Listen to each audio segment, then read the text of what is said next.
বিসমিল্লাহির রহমানির রহিম। আজকের এই নির্বাচনী রংপুর বিভাগের নির্বাচনী জনসভার সম্মানিত সভাপতি, আমার সামনে উপস্থিত প্রিয় রংপুর বিভাগের অধিবাসীবৃন্দ, মঞ্চে উপস্থিত যারা মির্জা ফখরুল ইসলাম আলমগীর সহ ধানের শীষের প্রার্থীবৃন্দ, প্রিয় সহকর্মীবৃন্দ, উপস্থিত মা বোনেরা, মুরব্বীবর্গ, আসসালামু আলাইকুম। আসসালামু আলাইকুম। কেমন আছেন আপনারা? ভালো আছেন?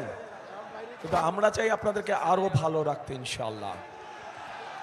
এই বিভাগের মানুষকে আমরা আরো ভালো রাখতে চাই। থাকবেন ইনশাআল্লাহ ইনশাআল্লাহ। প্রিয় ভাই বোনেরা, এই রংপুর হচ্ছে আবু সাইদের পবিত্র রক্তে মিশানো মাটি। কাজেই যেই ত্যাগ আমরা জুলাই আন্দোলনে দেখেছি, সেই ত্যাগ কখনো বৃথা যেতে পারে না। আমাদেরকে যে কোনো মূল্যে সেই ত্যাগের মূল্যায়ন করতে হবে। কিন্তু কিভাবে আমরা আবু সাইদের সেই জীবন উৎসর্গ, সেই ত্যাগকে আমরা মূল্যায়ন করব? আমরা তাদের সেই ত্যাগকে, আবু সাইদ সহ যে 1400 ব্যক্তি শহীদ হয়েছে, যে 1400 ব্যক্তিকে হত্যা করা হয়েছে, এই মানুষগুলোর ত্যাগের মূল্যায়ন আমরা তখনই করতে পারবো যখন এই দেশের মানুষের রাজনৈতিক অধিকার এবং অর্থনৈতিক অধিকার প্রতিষ্ঠিত হবে, যার জন্য আবু সাইদ সহ আরো হাজারো মানুষ জীবন উৎসর্গ করে গিয়েছে।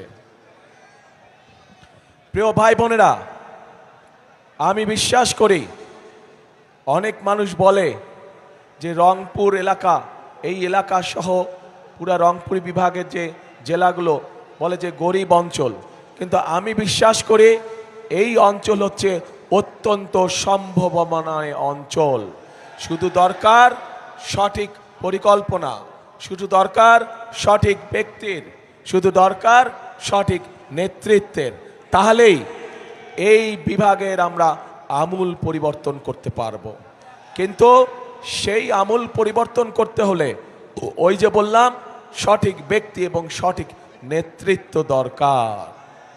প্রিয় ভাই বোনেরা, আমাদের সামনে আমরা যদি দেখি, নিকট অতীতে দেশনেত্রী খালেদা জিয়া যখন দেশ পরিচালনার দায়িত্বে ছিলেন, শহীদ রাষ্ট্রপতি জিয়াউর রহমান এই যে আসার সময় দেখলাম যে বড় ধানের প্রস্তুতি চলছে।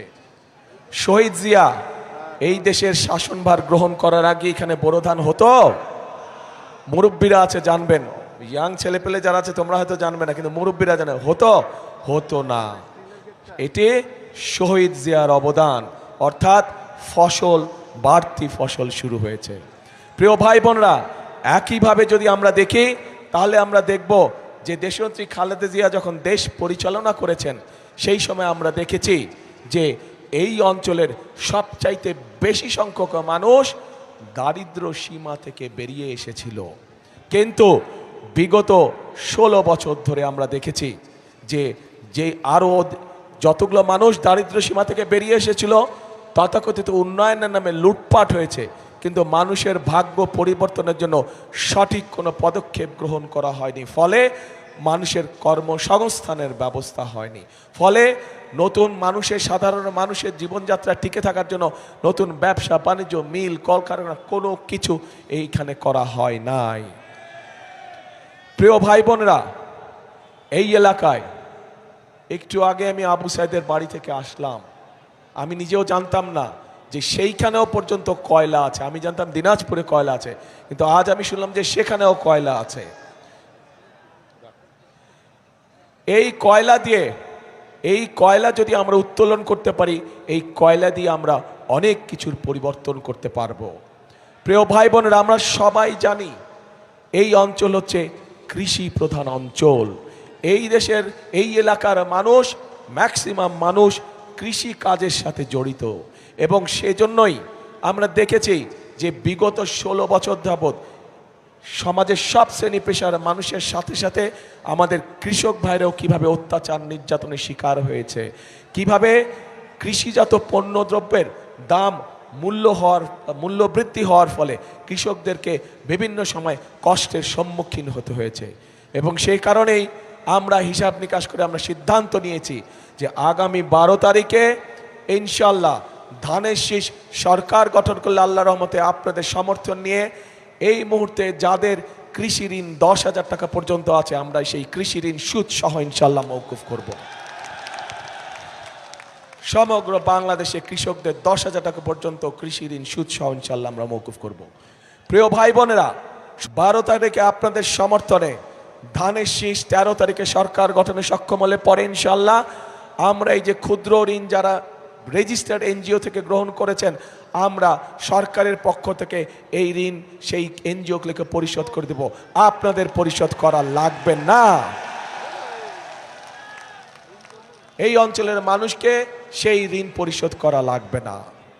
প্রিয় ভাই বোনেরা, আমাদের এই এলাকাকে ঢেলে সাজাতে হবে, এই এলাকার মানুষের কর্মসংস্থান করতে হবে।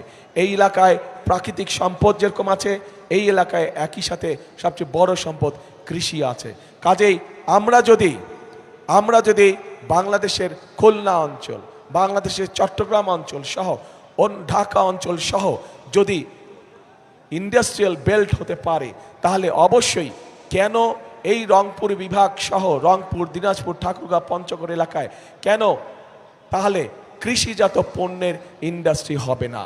আমরা পরিকল্পনা গ্রহণ করেছি যে ইনশাল্লাহ 13 তারিখে বিএনপি সরকার গঠন করলে পরে আমরা কৃষিজাত পণ্যের যারা ব্যবসা বাণিজ্য করেন, যাদের ইন্ডাস্ট্রি আছে, তাদেরকে আমরা বিশেষ সুবিধা দেব, যাতে করে তারা এই এলাকায় এসে তাদের নতুন মিল ফ্যাক্টরি স্থাপনের কাজ শুরু করেন। তার ফলে এই এলাকার মানুষ কর্মসংস্থানের সুযোগ পাবে। শুধু তাই নয়, আমাদের দেশে বর্তমানে বহু তরুণ যুবক মানুষ আছে, যুব সমাজের মানুষ আছে যারা আইটিতে কাজ করে, যারা কম্পিউটার আইটিতে কাজ করে। আইটি কোম্পানি যেগুলো আছে, তারা যদি এইখানে এসে তাদের কোম্পানিগুলো স্থাপন করে এবং এই এলাকার ছেলে মেয়েদেরকে যারা আইটিতে কাজ করতে পারে তাদেরকে সেখানে চাকরি বাকরির ব্যবস্থা করে দেয়, তাহলে তাদেরকে সেই কোম্পানিগুলোকে আমরা একটি নির্দিষ্ট মেয়াদ পর্যন্ত করের ছাড় দিব, যাতে করে এই এলাকার মানুষ, এই এলাকার সন্তানেরা যাতে করে কর্মসংস্থানের ব্যবস্থা করতে পারে। প্রিয় ভাই বোনেরা, আমরা যদি এই কাজগুলো করতে পারি, এই কাজগুলো করার মাধ্যমে আমরা আবু সাইদের স্বপ্নের একটি অংশ, তার আত্মত্যাগের একটি অংশ আমরা পূরণ করতে পারবো। কিন্তু বড় যেই অংশটি রয়ে যাবে বাকি, সেটা হচ্ছে এই দেশের মানুষের রাজনৈতিক অধিকারকে ফিরিয়ে আনা। ঠিক, এই দেশের মানুষের অধিকারকে যদি ফিরিয়ে আনতে হয়, তাহলে আমরা একা পারবো না।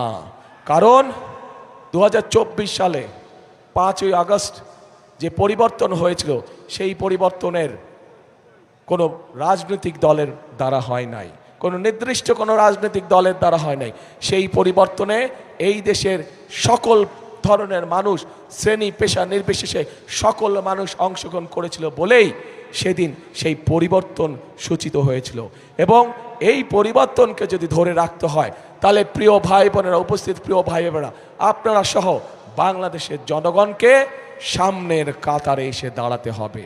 এবং সামনের কাতারে এসে দাঁড়ানোর অর্থ হচ্ছে একটি নিয়মতান্ত্রিক উপায়, একটি নিয়মতান্ত্রিক পন্থায় আমাদেরকে গণতান্ত্রিক যাত্রা শুরু করতে হবে, যা দেশের আইন অনুযায়ী, সংবিধান অনুযায়ী আগামী 12 তারিখে যে নির্বাচনটি অনুষ্ঠিত হচ্ছে, সেই নির্বাচনে আপনাদেরকে বেরিয়ে আসতে হবে ঘর থেকে।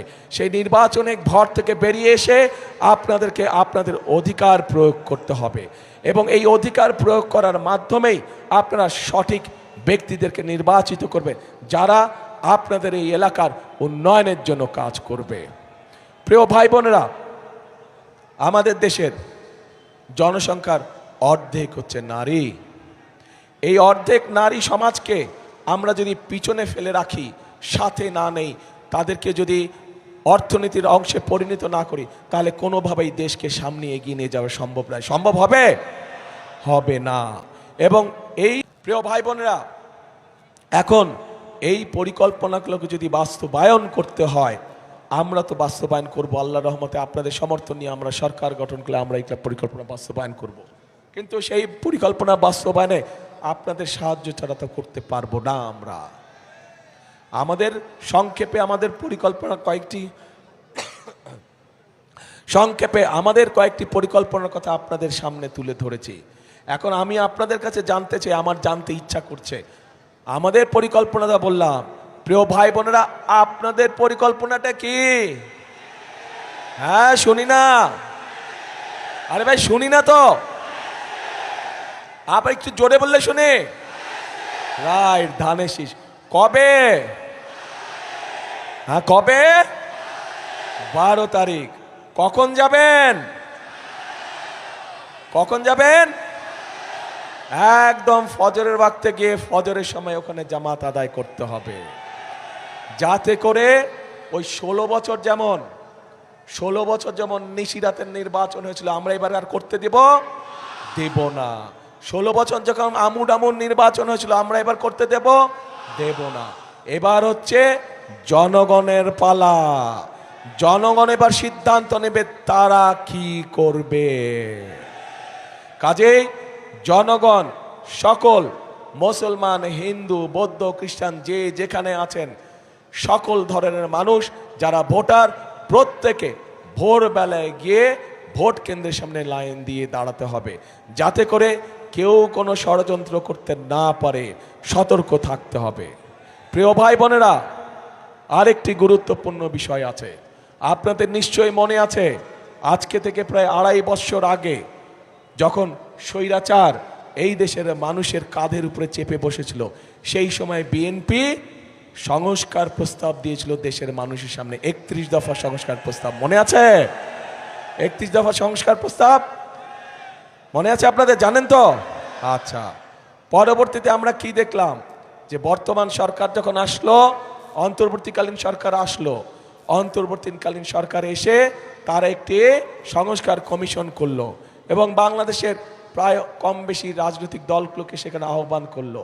আমরাও গিয়েছি সেখানে, আমরা আমাদের সংস্কার প্রস্তাব আমরা দিয়েছি এবং মোটামুটিভাবে সংস্কার প্রস্তাব যেগুলো আমরা দিয়েছি, যা আমরা জনগণের সামনে অনেক আগে উপস্থাপন করেছিলাম, সেইগুলাই কম বেশিভাবে তারাও দিয়েছে। হতে পারে কোনোটি ব্যাপারে আমাদের সাথে কিছু দ্বিমত আছে, কিন্তু আমাদের সাথে যদি কোনোটির ব্যাপারে দ্বিমত থাকে, আমরা কোনো লুকো ছাপা করিনি। আমরা জনগণের সামনে প্রকাশ্যে বলেছি যে কোনটিতে আমরা সম্মত দিয়েছি এবং কোনটিতে আমাদের কিছু ডিসএগ্রিমেন্ট আছে, প্রকাশ্যে বলেছি। এখানে কোনো লুকো ছাপার কোনো বিষয় নাই।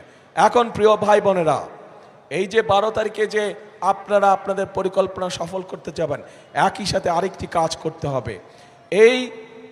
যেই অধিকার ফিরানোর জন্য আবু সাইদ নিজের জীবনকে উৎসর্গ করেছে, চট্টগ্রামে ওয়াসিম নিজের জীবনকে উৎসর্গ করেছে, এরকম হাজারো মানুষ যারা নিজের জীবনকে উৎসর্গ করেছে, তাদের মানুষের ভোটের অধিকার, কথা বলার অধিকার, অর্থনৈতিক অধিকার প্রতিষ্ঠার মাধ্যমে যেমন তাদের এই জীবন উৎসর্গকে আমরা মূল্যায়ন করতে পারবো, একইভাবে তাদের জীবন উৎসর্গকে মূল্যায়ন করতে হলে আমরা যে জুলাই সনদে স্বাক্ষর করেছি, সেই জুলাই সনদকেও আমাদের সম্মান করতে হবে। এবং সেজন্যই আপনাদের সকলকে অনুরোধ করব যে ধানের শীষে যেমন সিলটা দিবেন 12 তারিখে, একই সাথে আপনাকে যে দ্বিতীয় ব্যালট পেপারটি দিবে হ্যাঁ এবং না, সেখানে হায়ের পক্ষে দয়া করে আপনারা রায় দিবেন। মনে থাকবে তো? প্রিয় ভাই বোনেরা, 5 তারিখে, অগাস্টের 5 তারিখে পরিবর্তন হয়েছে দেশের মানুষ পরিবর্তন চায়। কি পরিবর্তন? ফ্লাইওভার হবে বড় বড়, বিল্ডিং হবে বড় বড়, ঠিক আছে, হলে হবে, কিন্তু মানুষ তার নিজের ভাগ্যের পরিবর্তন চায়। মানুষ চায় কর্মসংস্থান, মানুষ চায় নিরাপদে রাস্তা দিয়ে হাঁটবে, মানুষ চায় নিরাপদে রাতে বাসায় ঘুমাবে, মানুষ চায় নিরাপদে যে যার চাকরি বাকরি ব্যবসা বাণিজ্য সব কাজ কারবার করবে, তাই তো? কাজে সেই নিরাপদ ব্যবস্থা যদি তৈরি করতে হয়, তাহলে আপনাদেরকে সমর্থন লাগবে। আপনাদের সমর্থন থাকলে সেই নিরাপদ ব্যবস্থা ইনশাআল্লাহ বিএনপি বাংলাদেশে প্রতিষ্ঠিত করতে পারবে। কারণ বিএনপির অতীত ইতিহাস আছে। দেশের আইন শৃঙ্খলা কিভাবে নিয়ন্ত্রণ করতে হয় সেটি বিএনপি একমাত্র অতীতে দেখিয়েছে। বিএনপি দেখিয়েছে বলেই, বিএনপির অভিজ্ঞতা আছে বলেই বিএনপির পক্ষেই সম্ভব একমাত্র দেশের আইন শৃঙ্খলাকে সঠিকভাবে শক্তভাবে নিয়ন্ত্রণ করা এবং শক্তভাবে মানুষের নিরাপত্তা প্রদান করা। প্রিয় ভাই বোনেরা, যেই পরিকল্পনার কথা বললাম, আবু সাইদের স্বপ্নের যে কথাগুলো আমি বললাম, এগুলো যদি বাস্তবায়ন করতে হয় তাহলে আমাদেরকে আরেকটি বিষয়ের টুটি চেপে ধরতে হবে। বলেন তো কি সেটা? ইয়েস, দুর্নীতি চেপে ধরতে হবে, টুটি চেপে ধরতে হবে। আমরা দেখেছি বিগত 16 বছর উন্নয়নের নামে মেগা প্রজেক্ট হয়েছে। যদি মেগা প্রজেক্টই শুধু হতো আমাদের আপত্তি ছিল না, কিন্তু আমরা দেখেছি কিভাবে মেগা প্রজেক্টের নাম করে মেগা দুর্নীতি করা হয়েছে। এই দুর্নীতির অবসান হতে হবে। আবু সাইদের হত্যাকারীদের যেমন বিচার হতে হবে, দেশের মানুষের সম্পদ লুটপাট করে যারা বিদেশে পাচার করেছে, অর্থ পাচার করেছে, তাদেরও এই দেশে বিচার হতে হবে এবং সেই অর্থ, লুটপাটকৃত অর্থ আমাদেরকে চেষ্টা করতে হবে বিদেশ থেকে দেশে ফিরিয়ে নিয়ে এসে মানুষের কাজে ব্যবহার করা। এবং প্রিয় ভাই বোনেরা, এই কাজটিও যদি কেউ করতে পারে সেটাও একমাত্র বিএনপির পক্ষেই করা সম্ভব। কারণ একটি আন্তর্জাতিক সংস্থা, যেই সংস্থাটি এই দুর্নীতিতে কে কত নাম্বার পেল এই হিসাব যারা করে, তাদের হিসাব মতেই 2001 সালে যখন খালেদা জিয়া দায়িত্ব পায় তখন থেকে আস্তে আস্তে বাংলাদেশের দুর্নীতির রাহুগ্রাস থেকে উপর দিকে উঠতে থাকে, মুক্ত হতে থাকে। কাজেই বিএনপি এটিও প্রমাণ করে দেখিয়েছে যে বিএনপি একমাত্র পারে দেশকে দুর্নীতির রাহুগ্রাস থেকে মুক্ত করার জন্য। প্রিয় ভাই বোনেরা, একটি দল আছে, সেই দল বিএনপি সম্পর্কে মিথ্যে কথা বলে যাচ্ছে কয়েকদিন ধরে। আপনাদের নিশ্চয়ই মনে আছে, আজও দেখলাম তারা বলেছে তাদের 2 সদস্য 2001 থেকে 2006 পর্যন্ত আমাদের সাথে সরকারে ছিল। মনে আছে আপনাদের? এখন তারা বলছে যে বিএনপি সময় বলে পরিস্থিতি অন্যরকম ছিল, তাদের মানুষগুলা ভালো আর আমাদের মানুষগুলা খারাপ। আমার প্রশ্ন হলো ভালো মানুষের সাথেই তো ভালো মানুষ থাকে নাকি? তাদের মানুষ যদি ভালোই হয়ে থাকে তাহলে বিএনপি যদি খারাপ হয়ে থাকে তাহলে তারা ছিল কেন আমাদের সাথে পুরা 5 বছর? আমাদের সাথে প্রথম থেকে শেষ দিন পর্যন্ত তারা ছিল এবং তাদের থাকাটাই প্রমাণ করে খালেদা জিয়া যে দুর্নীতিতে সফলভাবে নিয়ন্ত্রণ করতে সক্ষম হয়েছে। তাদের প্রথম দিন থেকে শেষ দিন পর্যন্ত থাকাটাই প্রমাণ করে যে একমাত্র বিএনপির পক্ষেই সম্ভব এই সব দুর্নীতিকে নিয়ন্ত্রণ করা। এবং তাদের প্রথম দিন থেকে শেষ দিন পর্যন্ত থাকাটাই প্রমাণ করে যে বিএনপি পারে একমাত্র এই দেশকে সঠিক দিক নির্দেশনা দিয়ে পরিচালনা করার জন্য। প্রিয় ভাই বোনেরা, হয় এই দলটির মাথা খারাপ হয়ে গেছে অথবা নিজের নেতৃত্ব সম্পর্কে নিজেই আবল তাবল কথা বলছে, ভুল কথা বলছে। কাজে সেই বিতর্কে আমরা যেতে চাই না। আমাদের শক্তি হচ্ছে বাংলাদেশের জনগণ। আমাদের শক্তি যেহেতু বাংলাদেশের জনগণ, সেই জন্য বাংলাদেশের জনগণের কাছে আমরা ফিরে যেতে চাই। আমাদের শক্তি যেহেতু বাংলাদেশের জনগণ, সেই জন্য বাংলাদেশের জনগণের কাছে আমরা ভালো মন্দ যা কিছু আছে সব কিছুর রায় আমরা বাংলাদেশের মানুষের কাছেই রেখে দিতে চাই। বাংলাদেশের মানুষের সিদ্ধান্তই আমাদের প্রথম এবং শেষ সিদ্ধান্ত। প্রিয় ভাই বোনেরা,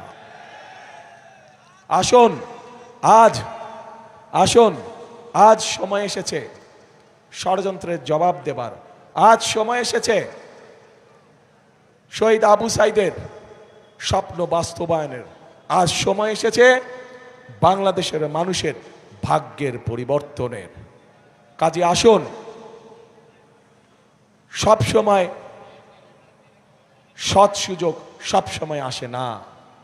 যেহেতু আল্লাহ তাআলা আমাদেরকে দেশকে সঠিকভাবে পরিচালনা করার জন্য একটি সৎ সুযোগ দিয়েছেন, কাজে এই সৎ সুযোগটিকে আমরা দেশের কাজে জনগণের স্বার্থে আমরা ব্যবহার করি, যাতে আগামী দিন আমরা সুন্দর একটি প্রত্যাশিত, আমাদের কাঙ্ক্ষিত বাংলাদেশ, প্রত্যাশিত বাংলাদেশ আমরা গড়ে তুলতে সক্ষম হই। এবং সে কারণেই প্রিয় ভাই বোনেরা, এই দেশকে গড়ে তুলতে হলে আমাদের সকলকে একসাথে পরিশ্রম করতে হবে। এবং আমরা যদি সকলে একসাথে ঐক্যবদ্ধ থাকি, আমরা যদি সকলে একসাথে পরিশ্রম করি, তাহলে এই উত্তরাঞ্চল, এই রংপুর বিভাগ কখনোই ওই যে মঙ্গা পীড়িত বলে কোনোভাবেই এটা থাকতে পারে না, অনুন্নত বলে উন্নয়নের ছোঁয়া নেই বলে কোনোভাবেই এটা থাকতে পারে না।